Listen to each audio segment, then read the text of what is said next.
मणिपुर एक बार फिर हिंसा की आग में जल रहा है। दिन ब दिन यहाँ के हालात खराब होते जा रहे हैं। आलम यह है कि राजधानी इम्फाल में भड़की हिंसा के बाद कई इलाकों में कर्फ्यू लगा दिया गया। साथ ही तनावपूर्ण हालात को देखते हुए 7 जिलों में इंटरनेट सेवा बंद कर दी गई। वहीं दूसरी तरफ गुस्साई भीड़ ने इस बार नेताओं और मंत्रियों को निशाना बनाते हुए 3 मंत्रियों और 6 विधायकों के घरों में आग लगा दी। को तितर बितर करने में 8 लोग घायल हो गए, लेकिन इसके बावजूद हालात नहीं सुधरे। समस्त को प्रभु जीशु कृष्ण नाम रे मोर आंतरिक नमस्कार। प्रिय भाई एवं भौणी माने, मणिपुर घटना विषय किए अबा न जाने। मोर विश्वास आपण मध्य निहाती जानिथिबे, कारण विगत दिन मानकरे मणिपुर रे जो भली भावरे अमानविक काम गुड़िक करागला ख्रीष्ट विरोधी मान द्वारा, उग्रवादी संस्था गुड़िक द्वारा।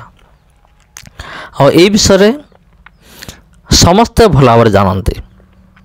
आउ ये एमिते घटना पूरा पृथ्वी रे चहल सृष्टि करिछि। यही घटना पूरा पृथ्वी को दोहले देइथिला। कार सबुठारु बड़ विषय होछि मणिपुर रे ख्रीस्टान भाई भौणी मान को हत्या तो करागला, आउ ता सहित माँ भौणी मान सहित अमानवीय कार्यगुड़ी करागला। आपण मैंने जानिथिबे 2 जन महिला को उल्लग्न करी रास्तार सेमान द्वारा पेड करागला।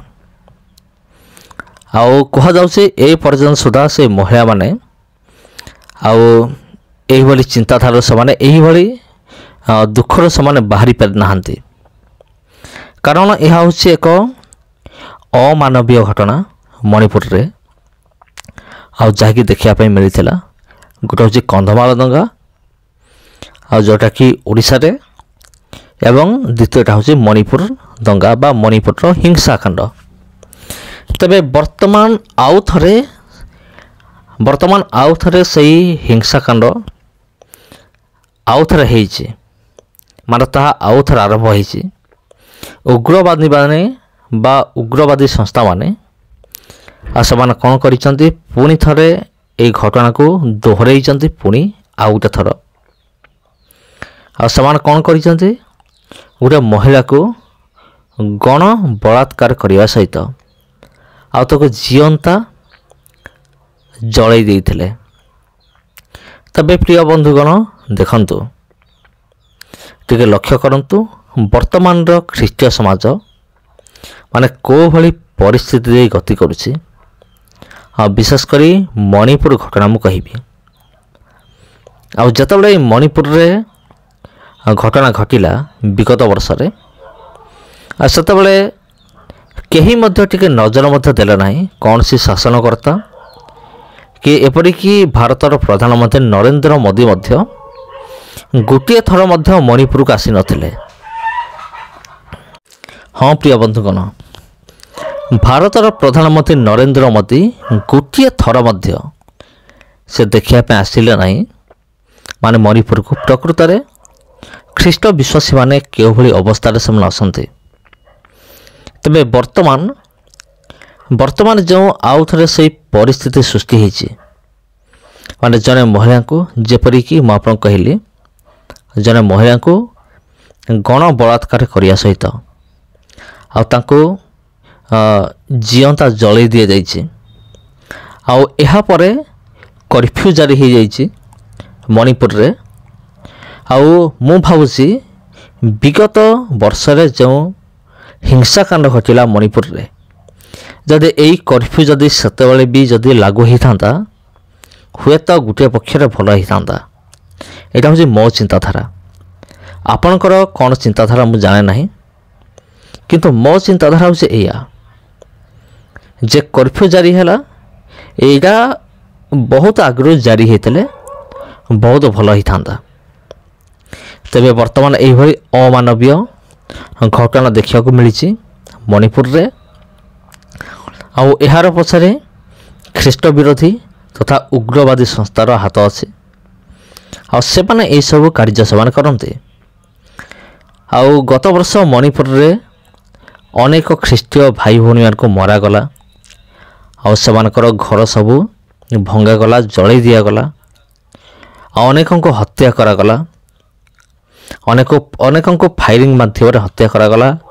ଆଉ ଯେଉଁମାନେ ହତ୍ୟା କଲେ ସେମାନେ ଜାଣିଲେ ନାହିଁ, ବୁଝିଲେ ନାହିଁ।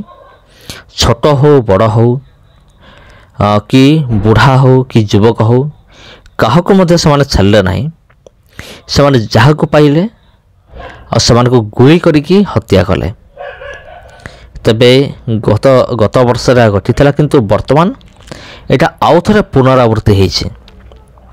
ମାନେ ଟିକେ ଦେଖନ୍ତୁ, ଖ୍ରୀଷ୍ଟୀୟ ସମାଜ ପ୍ରତି, ଖ୍ରୀଷ୍ଟିଆନମାନଙ୍କ ପ୍ରତି ଏମାନଙ୍କ ମନରେ ଏମିତି ଘୃଣା ଏମାନଙ୍କ ମନରେ ଭରିକି ଅଛି, ଆପଣ କଳ୍ପନା ମଧ୍ୟ କରିପାରିବେ ନାହିଁ ଯେ କାହିଁକି ଏତେ ସବୁ ଘୃଣା ପ୍ରତ୍ୟେକଙ୍କ ମନରେ ସ୍ଥାନ ପାଉଛି, କାହିଁକି ଏତେ ସବୁ ଘୃଣାଜନକ ମନୋଭାବ ସୃଷ୍ଟି ହେଉଛି। ଆଉ ସେଇଟା ହେଉଛି ସବୁଠାରୁ ବଡ଼ ବିଷୟ। ତେବେ ବିଦ୍ରୋହକାରୀମାନେ ବା ତାଡ଼ନାକାରୀମାନେ ଏସବୁ ବିଷୟ କାହିଁକି କରନ୍ତି? କାରଣ ସେମାନେ କୃଷକ ମୂଲ୍ୟକୁ ସେମାନେ ବୁଝନ୍ତି ନାହିଁ, କି ସେମାନେ ଏପର୍ଯ୍ୟନ୍ତ ସୁଦ୍ଧା ସେମାନେ ବୁଝି ନାହାନ୍ତି।